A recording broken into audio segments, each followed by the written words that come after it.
Well, the fact that you're doing it and the fact that you're learning a new thing that's really difficult to learn, don't you think that that's good for your brain?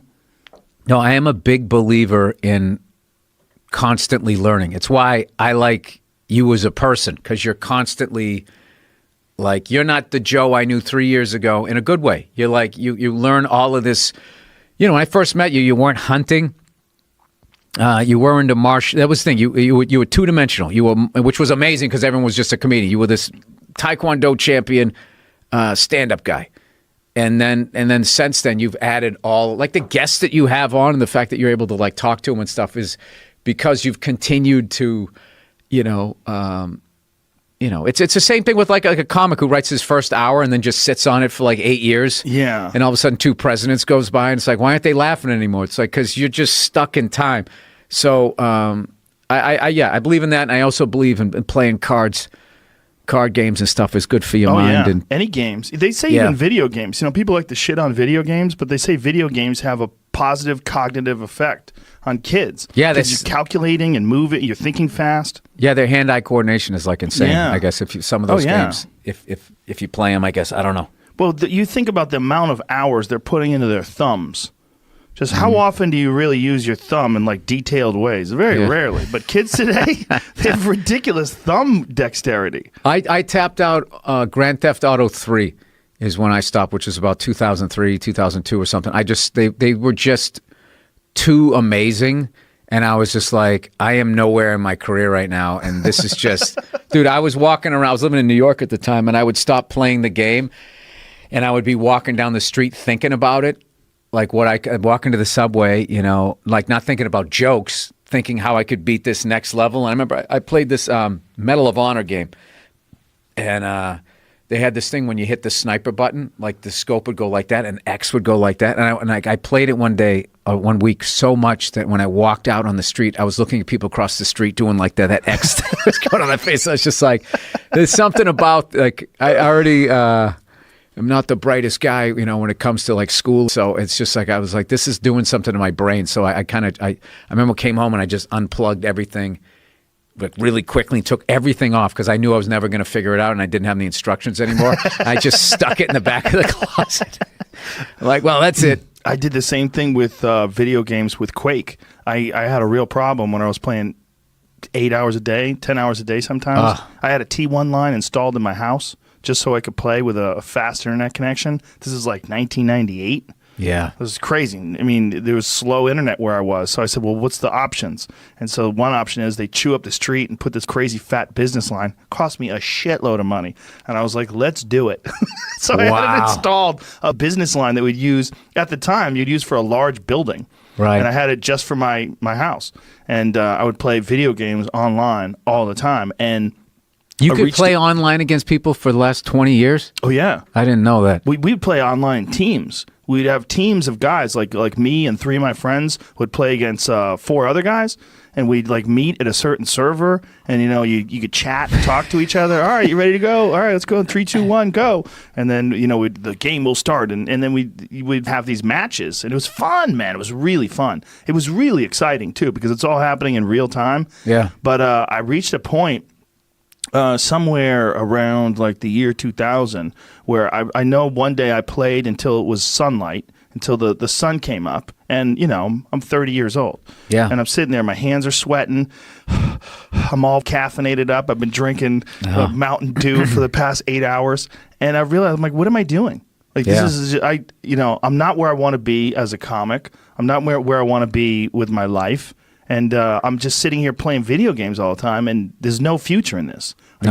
I've been stuck in things where there's no future before. I know what that is. I felt like that with fighting. I was when I was 21, there was a point in time where I was like, there's no future in this. Like, I'm just going to keep getting hit in the head, and I'm going to get dumber and more brain damage and more crazy. Right. And I'm like, this is dangerous. And I realized I got to stop. I got to stop. There's no future in this. There was no money in fighting back then either. And then I got there with pool. Same thing with pool. Like, my manager called me up, and he said, I think you play pool too much. He's like, I think he's like, I think that you seriously think about pool more than you do your career. And I respect him, and he's a very good friend of mine. So I had to really pause. I didn't take it lightly. I had to take a deep breath, and I was like, he's right. He's right. I play pool all the time. I was playing every day. I have a real addictive personality. I do too. So I get like how many hours I want to get flying, and then like things I want to learn playing drums and stuff, and then it becomes I've had to learn to be like, Bill, these are hobbies. Yes. Okay, you're a dad first, then you're a comedian. Let's sort of prioritize. Like, the world isn't waiting for you to know how to play good times, bad times. Yeah, that can sit back a little bit. But the fact that you're doing that kind of stuff, I think, is great. I really identify with you in a lot of ways. The way you do that, where you get crazy about drums, or you get crazy about cooking, helicopter, everything. I go down like I got to learn all about like. Oh my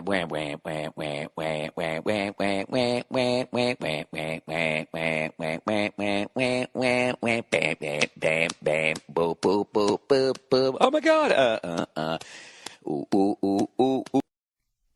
Let's get to the complaints this week, everybody. Some lady just absolutely lost her mind, hates my guts now, and won't listen to this podcast anymore. And I apologize to her, but she says she's not listening anymore.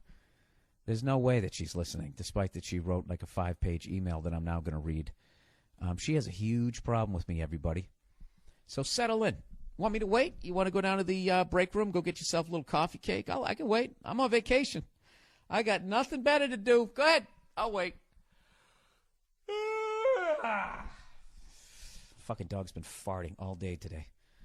I don't know what its deal is, and it keeps looking at me like, dude, you got to help me out. And I keep going to take it outside, and then it just sniffs the grass. And then I bring it back in, it starts farting again, and it keeps looking at me like, dude, I'm really trying not to shit on your rug. Like, I mean, that's how I'm reading her face. I think that's what she's saying. I have no idea. So anyways, here we go. Subject, your podcast is hate speech. Oh, Jesus. Bill, you probably won't read this. Or if you do, you will just dismiss me as a stupid cunt whore. But no matter. See, right there, she's already draped herself in the I'm brave and I'm going to plow ahead flag. Your podcast, as of late, has morphed into hate speech. You used to be funny, and I could brush off your hateful comments with a cringe and a shrug. Now, wait a minute. If they were hateful right along, why would you... okay, let's just plow ahead. But now you've gone too far for me. To feature a segment on your podcast devoted to the deplorable behavior of women is intolerable.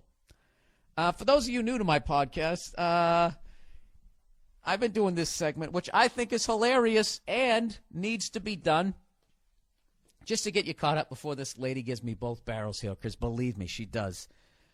There's a bunch of shows out there that shine a light on men who beat their women, those pieces of shit, right? Trying to stop them from that behavior. There's a bunch of shows out there that will talk about how, who are these guys, to say what a woman could do with their body. They'll talk about the glass ceiling, the old boys network, and all that type of stuff, and they shine a light on all of that. Okay? Which they should, because that is guys doing things that they should not be doing that is not fair to women. Okay? But my problem is not that they do that. My problem is that they never shine a light on shit that women do that is not fair to men. So recently, if I can drape myself in some sort of brave flag, I've been reading these stories about guys who are married. Their wife goes out, cheats on them, has unprotected sex, has a kid with another fucking guy, doesn't tell their husband, and that by the time he figures it out, he has to pay child support for a kid that isn't even his, and it's totally legal. And then I had the audacity to say that a woman who would do that to her husband is a cunt. Evidently, that's hateful speech towards all women, according to this person. All right? Because she continues. And oh, does she ever continue. To feature a segment on your podcast devoted to the deplorable behavior of women is intolerable. How is that any different than someone spending 20 minutes a week on a different podcast featuring the deplorable behavior of black people? Why do they always go to black people? That's just like calling me the N-word. This is no difference than slavery. That's people in other groups always do that. Always do that. All right? Give me a goddamn break. All right? That she goes, women are, How is that different? How is what I'm doing any different by featuring a segment of women who are doing something absolutely reprehensible to men? How is that any different than a show that focuses on men doing anything reprehensible to women? When they show wife beaters, I don't look at that like, oh my God, they're saying I'm doing it too. I think, you know something? I really think you're being really selfish here. And the fact that you could sit here and listen to my podcast for this long as I've gone off on fat people. I mean, Jesus Christ, you want to talk about hate speech? How much shit have I talked about Peyton Manning, despite the fact I can't even throw a football? You know? If he sent me an email, I would understand. And I bet it wouldn't even be as crazy as this.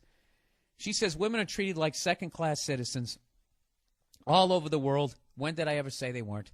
And even still in this country. Yet you have no problem inciting further hate and disgust towards your fellow human beings on this earth. How am I inciting hate? When shows show wife beaters, is that inciting hatred towards men? If you look at those shows and that makes you hate all men, then you're a moron. So basically what you're saying is that I'm a moron and that all my listeners are morons. That if I call a woman who cheats on her husband, has a baby with another guy, and makes her husband pay for that, if I call her a cunt, that means I'm calling all women cunts? You know, is that what you're saying? Are you saying we're all that stupid? She said, right now there are men, and that is written in capital letters, M-E-N, men, in this country still, capital S-T-I-L-L, discussing whether or not women should have the right to contraception and abortions. Yeah, I understand that. And those people freak me out. Those people freak me out, and I am a guy. And I've never said that a woman shouldn't have a right to that. So I don't know what you're talking about. This has nothing to do. I'm talking about these fucking whores that cheat on their husbands. Ma'am, you know what I love about all this? How come you don't address what I talked about? How come I can't hear? What do you think about a woman who would do something like that? I saw a stat the other day that said 13% of kids in this country are not with their biological father. Meaning not just like, you know, that their wife got like divorced and then remarried. They mean like there's a guy either knows or doesn't know. Like the woman had a kid with somebody else while they were married. Like 13% of kids. I mean, that means 80% of women are on the up and up. All right? God bless them. They're angels. But that 13% needs to be taken to task. I mean, I mean, how many guys are beating women? I would guess it'd probably be right around that same, you know, maybe a little higher. I have no idea. Let's say it's 20, let's say 20% of guys beat their women. Should they not be called out and be called cowardly pieces of shit? You know? And if you call them cowardly piece of shit, would I have a right to sit there and look at that and be like, well, that's now you're inciting further hate and disgust toward all men? You're being really selfish here, man, because I go off on everybody. This podcast is over the top, and it's crazy. I call guys cunts on this podcast, and you're being really selfish right now. And now, you make this big, long speech, and then you're going to take your ball and go home. And look at this. Look at all she's bringing up here. Women still earn only 70 cents for every dollar a man earns.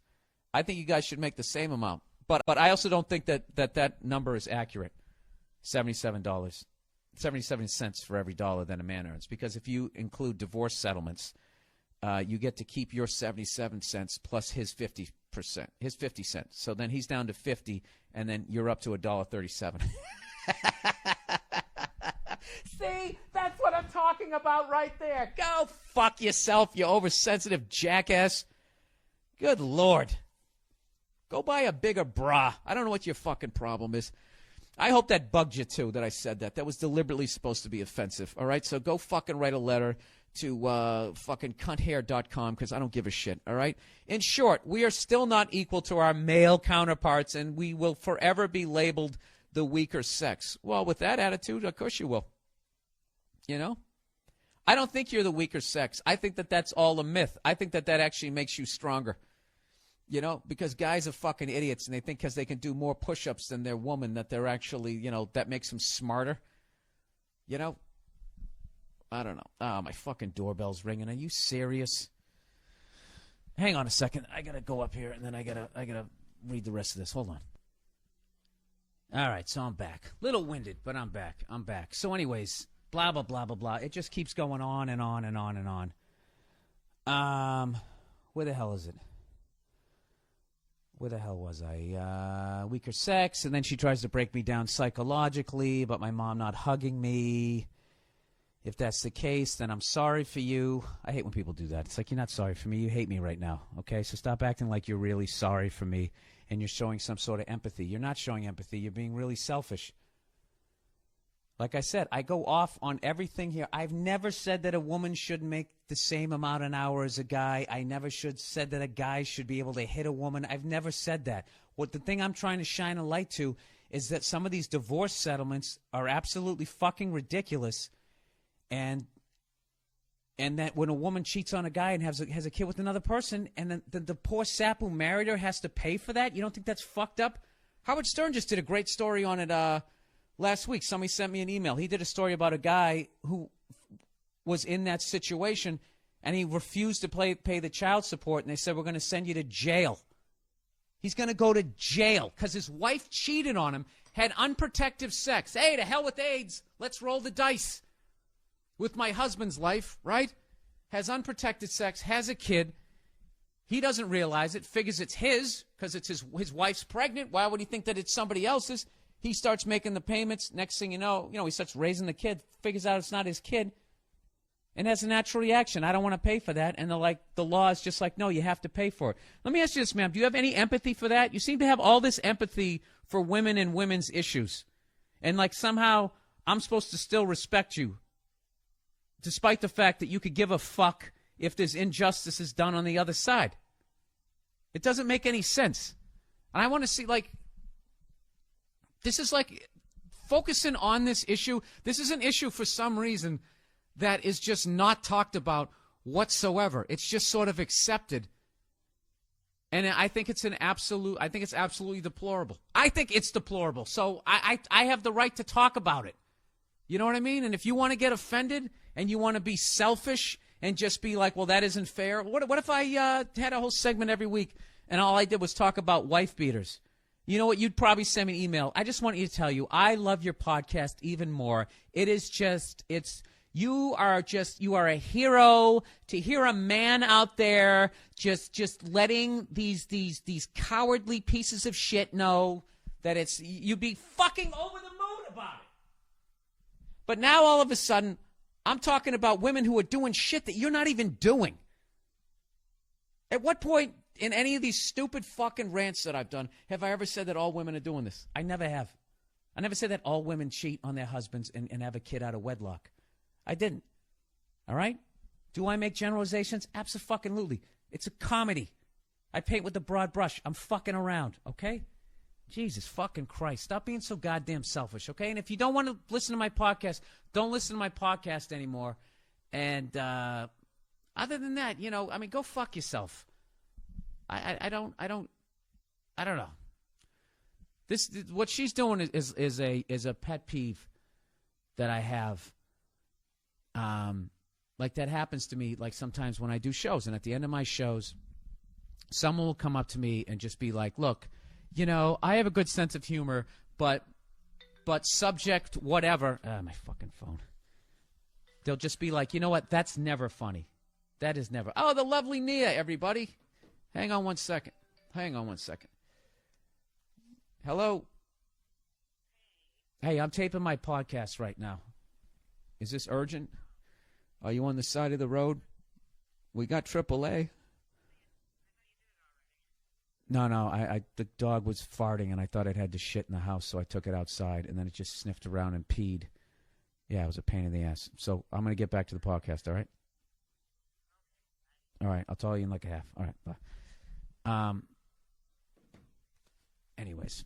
Oh, and then she goes on to say that the terms I use will then cause, people to use as I fuck around and use these terms, she then thinks that people are going to use them seriously. You know what I mean? And I'm sure a few will, but that's not on me. Somebody who does that, it's because you're a moron.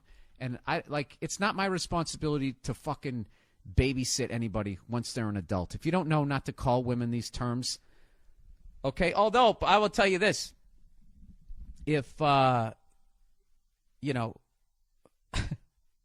There is a time to call a woman a cunt, okay? And that's when you find out that your son is not your son.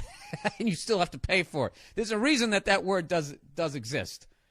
All right? All right there, sweetheart. So I hope you come back to the podcast. I hope that you actually listen and will respond. And I don't want to hear another fucking word out of you unless you tell me what you think about those kinds of fucking women who do that, okay? And stop bringing up slavery and all this other shit and trying to drag all this other crap into it, all right?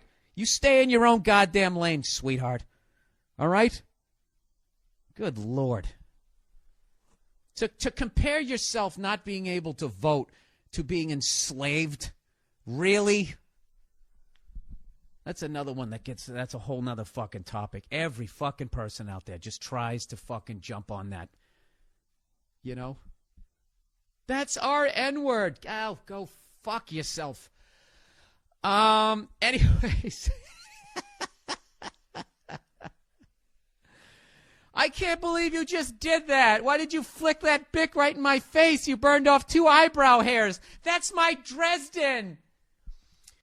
Speaking of physical harm, the lovely Nia. Last night she like bent down to get something out of her bag, and there's this little fucking ledge above it that she can stick like a couple of glasses and a bottle of water. And she was underneath it, bent down, came up full speed, and the corner of it hit the fucking she hit the top of her head right on the corner of it, like brutally hard. And I gotta tell you, I feel bad that she's not part of this fucking little story here. See if I'll bring her in, because I failed miserably as a human being. Nia, do you want to be in on this story of you hitting your head? Okay. Okay. I'm setting it up now. So anyway, she fucking hits her head. Like fucking bam. All right? Sounded like somebody dropped a suitcase on the floor. And then, I swear to God, she hit her head. She goes, ah! She grabbed her head. And then, I swear to God, she just started crying. Like a goddamn toddler. And I have to be honest with you, I didn't know what the fuck to do. I just got to the point, Nia, where you hit your head and you started crying like a toddler. And why is it gotta be like a toddler? because that's what it reminded me of. It's like when a little kid, like if an adult hits their, stubs their toe, hits their foot, it's goddamn motherfucker, and then you blame your whole family. Get out of the living room. That's what you do. Mm-hmm. You started crying. I did. It was really painful. Like bawling. Yeah. And I was kind of surprised at myself. On honestly. a scale of 1 to 5, 5 being the best. 5. How would you? No. How would you rate my reaction to it? Oh, 0. I went in and I got you some tissues. This is what Bill did. I didn't know what to do. It I freaked hit me my out. head. Boom. I was shocked at it first because it really did feel like someone had just come up and just walloped me on the noggin. So I was shocked. Then the pain started kicking in. And it was really, it was like that little, it was that corner of that ledge. Yeah. And it went right into my scalp. And I didn't know if I was bleeding or what. And I think, normally I'd be like most people. But it just, I don't know what happened. Just the floodgates opened and it felt better to cry than to pretend like it was just like a nuisance. Like it really, really hurt. So Bill's like, oh no. Are you okay? So we're good so far. What else was I supposed to do? So we're good so far with that. Okay. And so I'm just sitting there crying, and he goes, oh. And he runs into the bathroom. He doesn't even give me a tissue, like a proper I couldn't Kleenex. find any. He gets me toilet paper, okay? If there's a choice between tissue paper and toilet paper to comfort someone, please find the Kleenex. Okay. It's softer. It's just, it's a little thing, but it makes a big difference. It's a cut above. So then he starts wiping my face with the toilet paper. Wipe and away. he's rubbing it on my face. No, no. And he's wiping my chin. He's doing like this U shape from my eye to the other eye, using my chin as like the go-between. So he's like, It wasn't that bad. rubbing this fucking one-ply toilet paper back and forth across my chin. And he's going, big tears, big tears. They were huge. And it's like, I never seen anybody cry tears. what like is that supposed to mean? Was it big tears? Big tears? It wasn't like, oh baby, you know. It was, he was just scraping my face I gotta be honest with you. this toilet paper going, big tears, big tears. I gotta be honest with you. It freaked me out. It was the worst moment of comforting you've ever offered in your life. Yeah, You hit were at your a head. complete loss for what to do. Because it was like you stopped being like a woman and you became like this 2-year-old.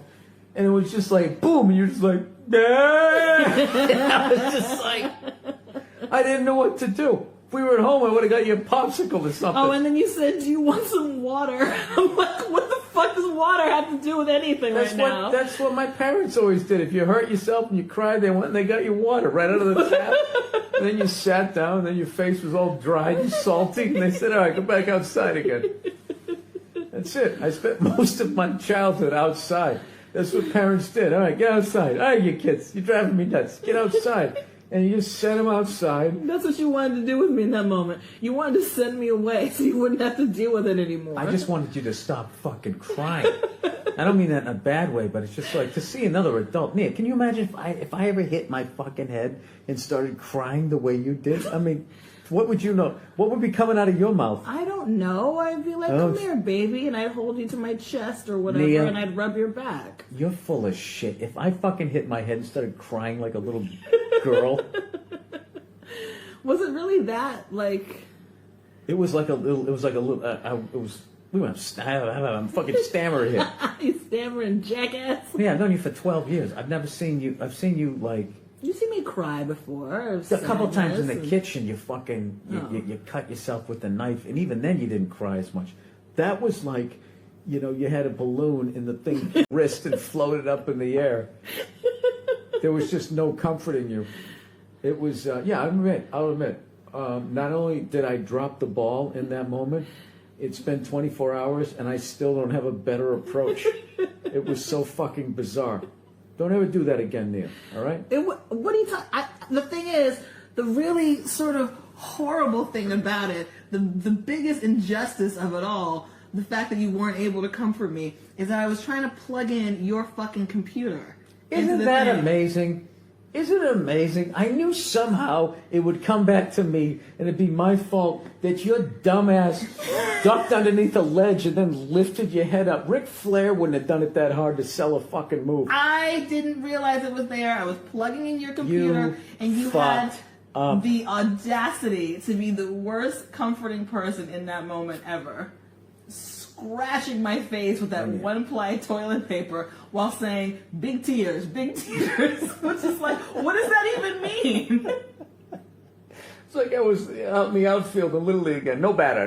Big tears. He just kept saying, Swing batter. He just kept saying big tears over and over again. What did that mean?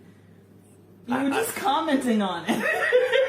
I didn't know what to do. I mean, you were crying at a fucking level like, I mean, I've been at funerals and seen people cry less than what the fuck you were doing. I didn't know what to do, okay? I'm sorry. You caught me off guard. Well, tell me, what am I supposed to say? Just give me a fucking You're blueprint. just supposed to, like, you know, take me into your arms and, like, hold me and, like, you know, rub my back or something. That sounds like a commercial for one of those love songs like Time Life Presents. Mm-hmm. It doesn't seem like a real thing that people do to each other. Well, I'm telling you that's what I would like. You asked me, so I'm telling you what I would like. I'd like your sunglasses to not be so big. How about that? I'm channeling Jackie O on this trip. Jackie, oh Jesus. Okay. If you ever hit your head again and start crying like a 2-year-old, Just give me Kleenex, okay? That's all I ask. Go give me toilet paper. Deal. I don't have to say anything? What do you mean you don't have to say anything? You have to comfort me, jerk. Give me 3 things to say. Are you okay? Come here. It's going to be all right. You cried way longer than that. Yeah. And you just have to, like, comfort Keep me. Keep saying that? Are No. you going to be okay? Come here. It's going to be all right. How disconnected are you from human emotion that I have to teach you how to comfort somebody? Crying was a sign of weakness where I came from. Okay, And well, that was a long time You ago. man the fuck up. Well. Man or woman, you did. You know? I don't... You know what happened in that my was the neighborhood first when a time fucking kid cried? All right? You know what happened there? You know what? I'm really They tired were of hearing about your... slapped in the face and fucking- given a Bud Light. Rockwellian childhood or whatever it is that you're always describing. They stuck your head under the water of an above ground You pool and your until they family stopped seeing bubbles and are then they like pull you back up again. Fucking our gang or whatever it is. Like you really like paint a picture like you grew up in like this hard Scrabble kind of fucking environment and you didn't. You don't think so? You fell out of a tree and your parents are like, shake it off. Okay. That is what happened though, right? What? Didn't you? Was it you that fell out of a tree? No, I got hit by a car. Oh, right. You got hit by a car. You poor baby. And my parents sent away the ambulance because they didn't like the hospital they were taking us to. And I got in a cab and they took us to the hospital they wanted to. I remember my mother kept telling me, don't go to sleep, don't go to sleep. Oh, no wonder. Okay. All right. Well, I get it now. No, yeah, I'm not saying I fucking grew up in a slum. I'm just saying it was different back then. It was, okay. Yeah, it was different. All right. Well. Yeah. That's all I'm saying. I'm not saying I'm a fucking badass, but like I'm not going to apologize for having a fucked up worldview. Okay, adults taught me this shit, so. All right. Yeah, go talk to them. I will. I'll talk to your parents about it Yeah, during Christmas. no, just anybody roughly their I have a age. bone to pick with you, Mr. and Mrs. Yeah, but you know Black. something, Nia? There was an overcorrection. Meaning what? That there's a reason why it went from fucking walled-off douches like me who only know how to go, oh, big tears, as I grab toilet paper and make a U-shaped fucking sign around your face, that we went from that to those fucking hipster hoodie-wearing bearded fucking pussies who act like they're 14 years old and awkward on their first fucking date. Does every generation think that they're tougher than the next generation? Is that just what happens? I don't think I'm tougher than anybody previous to me, and I don't feel like I'm tougher than anybody now. That there's so many fucking places in just the United States alone where kids grow up way tougher than I did. But what I'm doing is I'm defending the fact that I don't know what to do when an adult hits their fucking head and cries like a 2-year-old. I all right? got it. Nia, I'm not trying to have some like Olympics backstory here before you watch me play ping pong or some other stupid fucking sport that nobody cares about.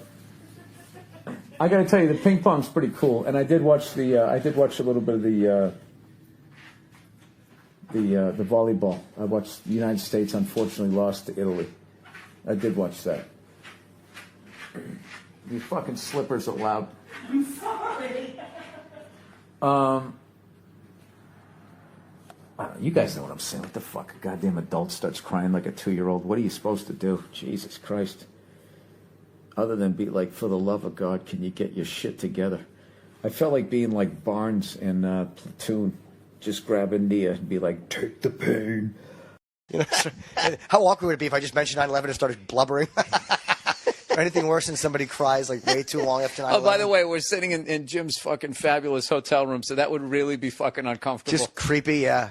It'd be, as long as the mics are on and I feel there's an audience, even though I can't see them, Yeah. it wouldn't be that bad. But if we were just here by ourselves, which fucking takes me back to a moment. Cleveland? Yes, I was in a hotel room pissed, and you fucking knocked on the door and talked me off the fucking ledge. It was the gig after the Philly gig where I was like, I knew that they were going to boo me again just to boo me. Rather than Philly, they booed me because they didn't like me. And then by the time the fucking Cleveland gig, you guys gave me so many props that the crowd wanted to see it again. Yeah. So I was asking somebody there. Hey, just put me on early. Give me a chance. Just give me a chance. Everybody's like, yeah, don't worry. And then I was in the exact same spot. I go out there and I just walk out. I'm on for 2 seconds. They just start booing me. Just to boo me, and I was like, look, I'm not going to pretend to get mad because you guys are pretending to boo me, and it didn't go anywhere. And I got off stage, and I was fucking livid. I remember me and Jeff Will still laugh about it because Jeff was like, no, I'm sorry. I was like, fuck you. Fuck this venue. Fuck this state. Fuck everything. And I left. I think I threw a water bottle. Yeah, you were very unhappy. I was not happy. And, oh, no, because I catastrophize in my head, so I was like going, oh, my God, I've become the boo-em guy, and I'm going to go everywhere I go. I kind of forgot because I had been on the Virus tour long enough that, to me, a normal show was fucking 10,000 people. Right. And I wasn't thinking, like, my next gig after that tour, I was at the Punchline. It's like a cozy 200 people, and I can see everyone, you know. And so if anybody fucked with me, I could get them. And so anyways, so I go back to the fucking hotel room.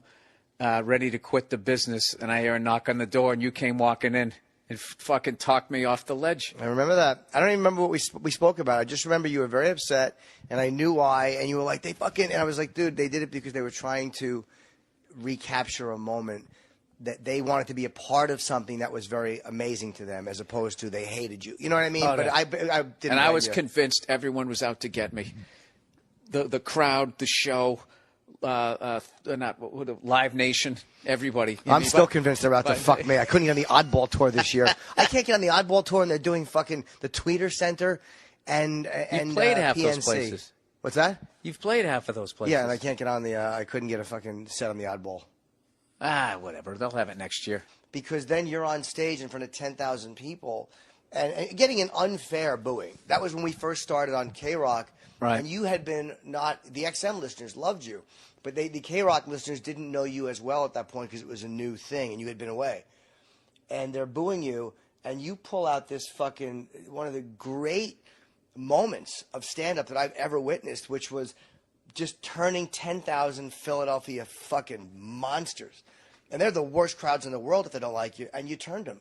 You did the impossible, and that's like – Well, I lucked out the sports thing. There was enough – Jersey and New York sports fans, you know, the Patrick Division and whatever, the National League East or whatever. There's enough Mets fans that hated the Phillies. There's enough fucking fans that everybody hates the fucking Flyers, you know, except for Philly fans. So I was able to do that. But what was funny was I actually, when I finished that set, I felt bad because you had to go on next, and I was like, oh, God. You know, when a comic burns down the room. And that was basically, that was not like, you can burn down the room, I feel, as the headliner. But to burn down the room when there's another guy going up on basically your showcase night, I was sitting there. I thought you were going to be mad at me. And and you went out, never addressed what just happened, went right into your act and fucking smashed them. Yeah, I mean, again, they knew me though. It was like the terrestrial crowd knew me, so I had to, you know, it was kind of like, you know, they were expecting me to come out, but I felt, you know, if that show had occurred 6 months after that, right, when that crowd knew you, that never would have happened. That was a really weird transition time. But what you did with that crowd, I mean, yeah, it was the sports knowledge, but it was about the ability to pull that out in front of all those people, because it took a while. They didn't just start laughing. Well, you know what? I had been booed before. I got booed on a Vegas show. And I didn't leave, but I didn't know. The first time you get booed, dude, is fucking unreal. It's like, it's the weirdest experience because you have exactly what you want, the total focus of the crowd, but the exact opposite emotion. Right. I've always compared it to, like, you know, when they do the reverse echoes on those Zeppelin things to make it seem like you're in hell. Like the echo comes first before your voice. That's like sort of the stand-up version of that, where it's like they're cheering but they're booing. It's the most fucked up thing. And I remember after getting booed, just fucking walking through the hotel, going back to my room, and I started thinking about people in the crowd. And it's like, all right, Bill, you got booed, but you let that guy boo you? You let that woman with that awful dress, that guy with the big head, you could have at least said that. It was just so shocking the first time it happened. And also I did a lot of those, the uptown rooms, as they called them, the black rooms. Black crowds, yeah. So you kind of had to get, I was in fighting shape. So it somehow, I just remember Opie coming through the curtain Opie and Ant, I think he had his glass of red wine, and Opie just came walking through and was just like, he goes, that was one for the ages, bro. And just came walking out. And what was funny was you went out and killed, and the second that was done, that was the end of the show. And then they brought me back out for the curtain call, and I got booed again, half clapping, half booing. And I remember there was this dude who ran up to the stage. He was going, Bill Burr, he's screaming. He's going, fuck you, fuck you. And I'm going, what? And he's giving me the finger. He's going, fuck you, fuck you. And I kept going, what? It's like, you're giving me the finger. How do I not know? I just kept going, I can't hear you. I literally got him hopping mad. He was jumping up and down, screaming, giving me the finger. I just kept going, I can't. And I kept cupping my ear like, I can't hear you. And the guy went, fuck you, fuck you. And I just laughed at him. And that was the end of it. And I remember I rode back with Bobby Kelly. And I had a fucking splitting headache after it. And I just remember riding back with Bobby. And he was just laughing, going, dude, do you realize you just told 10,000 people to go fuck themselves? And I was dreading it because I was like, fuck, I know somebody filmed that. Because I thought when it got on the internet, I knew comics would appreciate it, but I didn't know fans would get it. If they would just be like, oh, you got booed, you sucked, fuck this guy, ha ha, everybody laughing at you and shit, because can kind of go either way. But whatever. We're here for you here. No. That to me was that was a fascinating thing to watch because it was legitimately funny stuff. It wasn't like you were obnoxious and got the crowd. Like, you were really pounding them like a comic. Like, that's what was so fun about it. If you had just taken your pants off and waved your cock at them, and like, all right, any idiot could. Well, still fucking hilarious though. But that would have been much better, obviously. But I mean, that was still, that would have been like instant legend. But the fact that you got them as a comic, I saw a guy do that. Did you? I'm not going to say because I don't want to get him in trouble. Sure. But I saw. When I was doing late nights at the Cellar. Do you remember how they used to have that water pipe they used to hang? Sure. And this guy used to go up. He's a fucking madman. And he used to fucking hang from that pipe by one arm, and he'd have this crazy look on his face. He looked like Charles Manson. I'm trying to let you know who this guy was, right? So he went on stage, and he's doing his fucking thing. And, like, really just one of these great comics where, like, just the pain of whatever he went through is right there on the surface. So if anybody moves, he's going to cut their head off. So there was some woman who was all fucking dressed up or something sitting, she's in her 50s and she's not laughing. And he just keeps looking at her and he just finally just starts going like, isn't that right, Mom? Huh? Mom, Mommy. And he got in her face and he finally just goes, Mom, and screamed in her face. And she got like mad. And she goes, she started giving him shit. And he said, like, lady, he got to the point, it's like, lady, if you don't shut up, I'm going to take my dick out and slap you in the face with it. And she goes, you don't have the balls. And he goes, oh, I don't have the balls? And he starts unzipping his pants. The crowd is going fucking nuts because they think he's joking. And he fucking pulled his dick out. And he had it by the shaft, and just his fucking purple head is coming out. And he made these machine gun noises, went like right in her face, dude. Fucking place went ballistic, fucking ballistic. And he ended his set there. I hope so, yeah. And Wanda, who was hosting at the time, up and coming, Wanda Sykes, I think she was the host, fucking outroed him and then brought me up. Was it Wanda? Wanda hosted one of the fucked up ones. I can't remember. So brings me up, and I had to go on after him, and I was still new to New York, and I was already going to bomb. And he took his dick out and shook it in this fucking woman's face. And, dude, I can't even tell you how hard I ate it. And I was too green.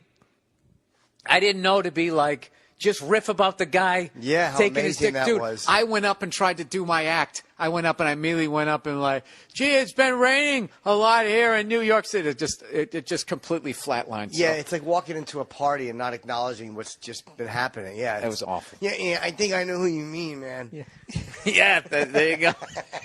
If you watch the Philly rant, there's a time where I look over the DJ going, dude, why are you yelling out shit? You're fucking me up. I vaguely remember doing that, but what it actually was Patrice was trying to help me.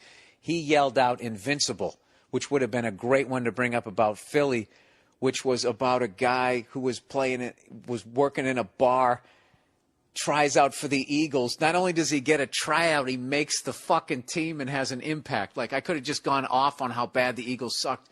And I text everyone. We drive back, we're back in Austin, and I text everyone over at Joe Rogan's new club, the Comedy Mothership. I was going over there to check that place out, which I already saw, like most of you. I saw the videos on the internet. I was like, my God, this place looks amazing. And I went in there, and I'm not going to even just mince words here. That's the greatest comedy club I've ever been in. And I've been in some great ones.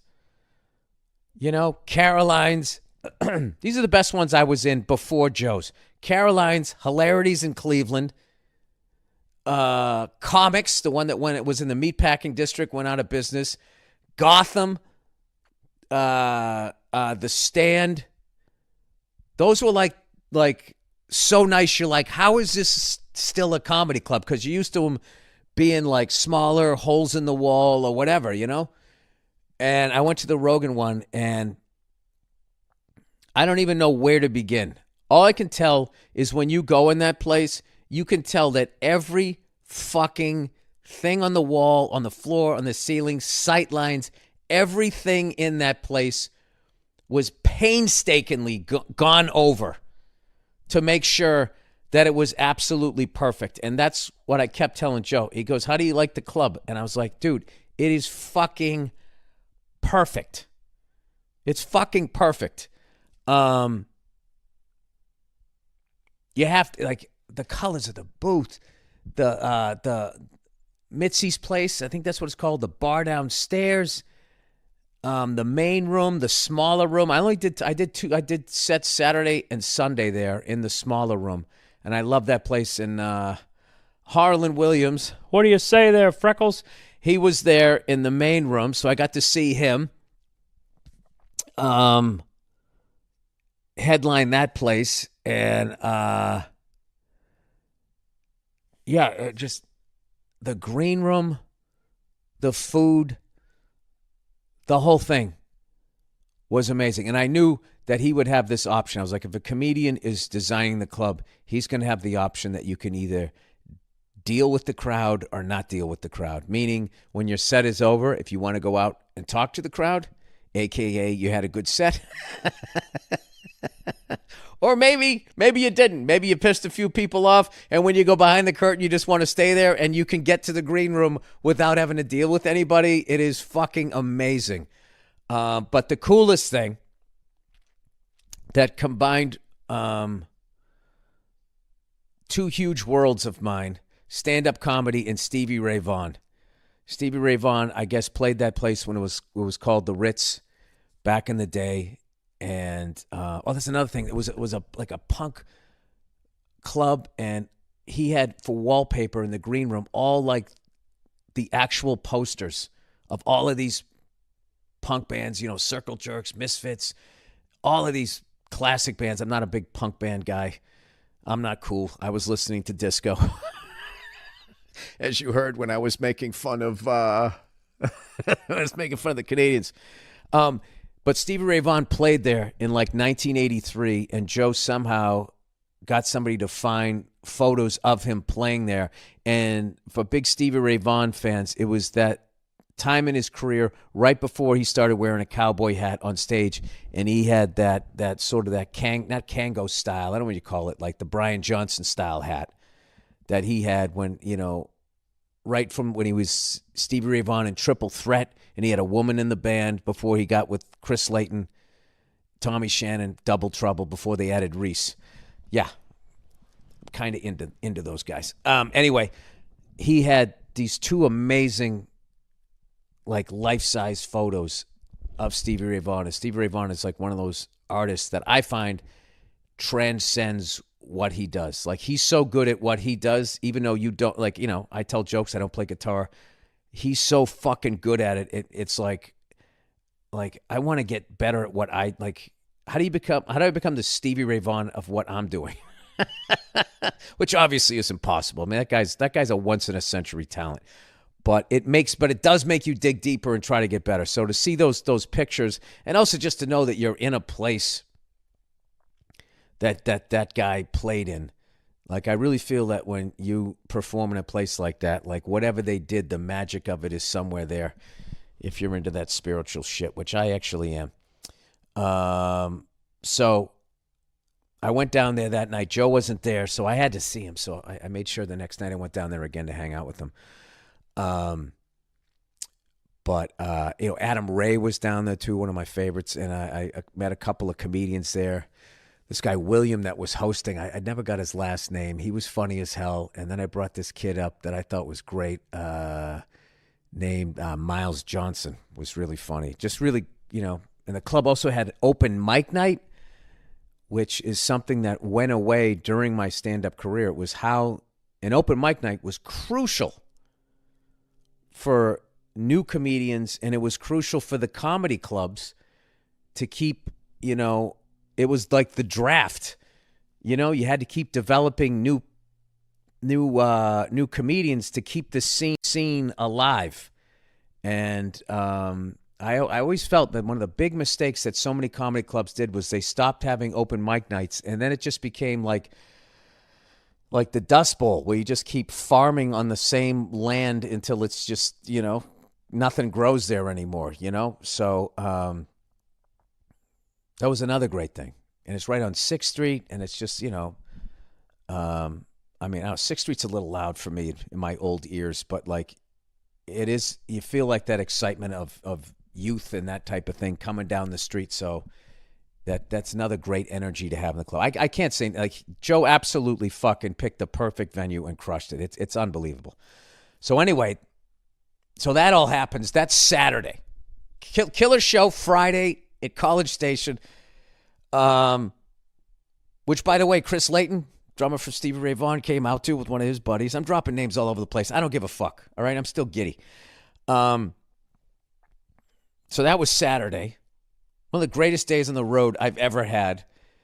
And then Sunday, we still get to go to the race. And we showed up, and all the races were great. I would say the best race of the day was the Moto 3 race, which I was so psyched because I haven't seen one of those races since they stopped having them on TV. They do have them on their website, but like I get so fucking busy that I only watch the Moto GP. So for those who don't watch the sport, there's Moto 3, Moto 2, and then the top level. And Moto 3 is like 17, 18-year-old future fucking, stars of Moto GP on their way up.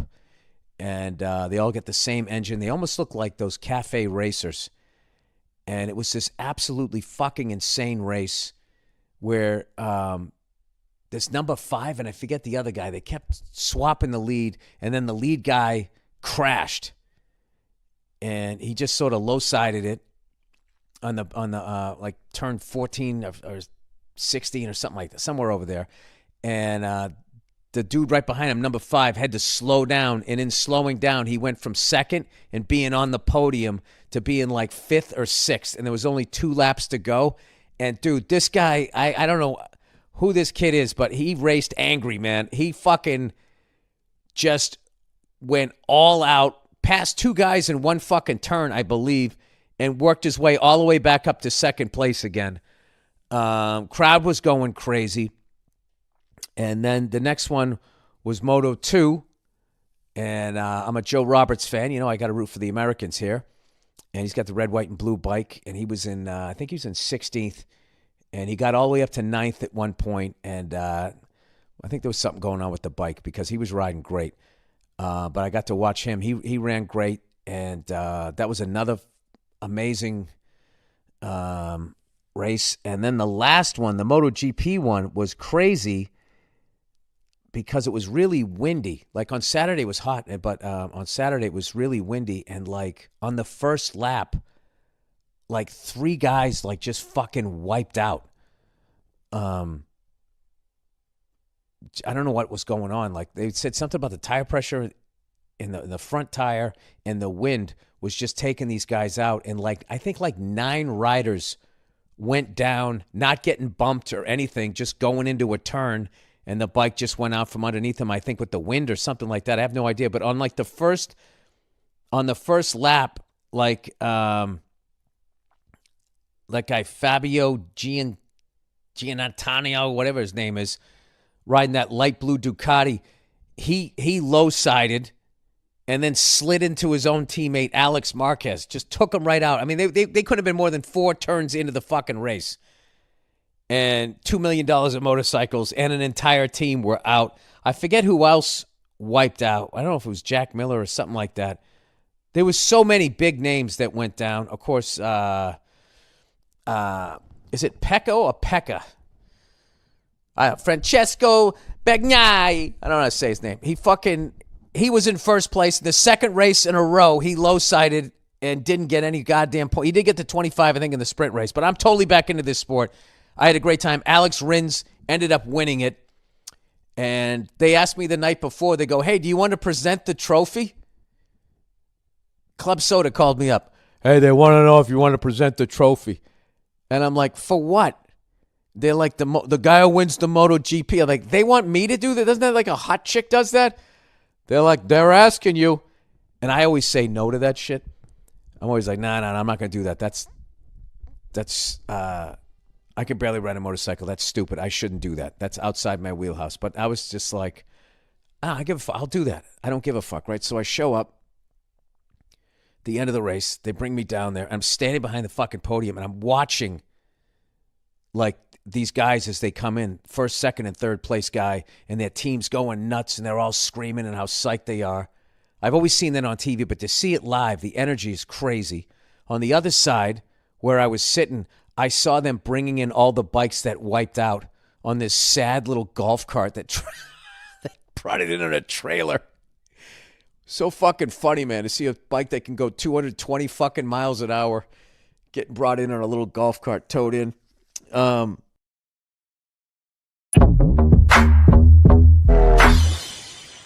Dear Bill, I've been watching the Johnny Depp trial, every day on YouTube in the background while working. It's fucking awesome, Bill. Watching someone get caught lying is super underrated. Oh, I heard he is absolutely destroying her. I'm too big a Johnny Depp fan to watch that. I love that guy, and I don't want to hear all this personal details and shit, but from what I've seen, the guy is fucking destroying. And what's great about this is if he really does expose this woman for lying, I'm wondering all of these people that, just accepted her lies about him, if they're going to apologize somehow, because they publicly trashed him. It'd be nice if they then publicly apologized and said, maybe next time we won't jump to conclusions. Anyways, he goes, it's fucking awesome, Bill. Watching someone get caught lying is super underrated. Having someone who has gone on the record as saying one thing and then having proof that the other happened is so fulfilling. On top of all of it, you get Johnny effortlessly throwing that Hollywood charm around the courtroom. I'd love to have it on vinyl.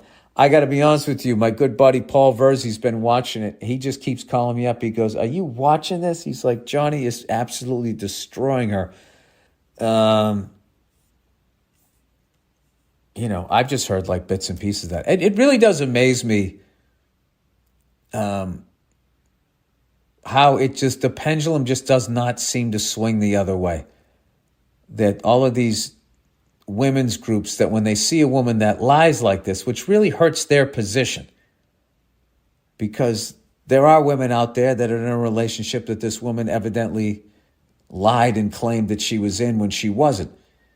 And for someone to go out and lie about it hurts the people that are actually in it. So you'd think that they would cover this, and they would also talk about, like, I remember a guy a long time ago told me, he said, if you're in a relationship with a woman, if she ever starts swinging on you, lock yourself in the bathroom.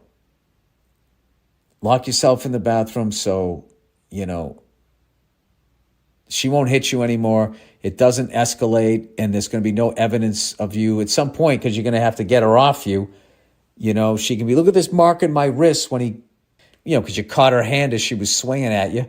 You caught her wrist, then you're going to get in trouble. You're wearing a ring, it leaves a mark. You're just fucking done, It's like, no, I just grabbed her arms because she was swinging at me. No, we have to take you in and all of that shit.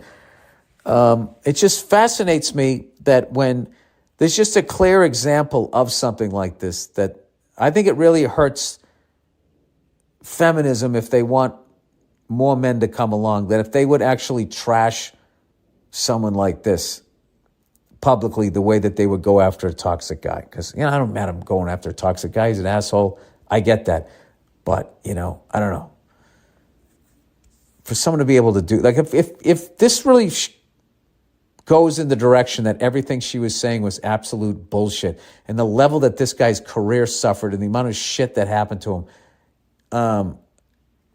if it all just pans out with a whole, oh, yeah, sorry about that, like that's how it's going to end. It just doesn't fucking seem right. And you know what? It doesn't sit well with me. So anyway, if I had the time, I would definitely, I would be watching more of it. I mean, Verzi's losing his mind. Like he's watching like a 7-game series. He thought it was going to be a 7-game series, but it sounds like Johnny's going to sweep. Which makes me happy. I like that guy. Oh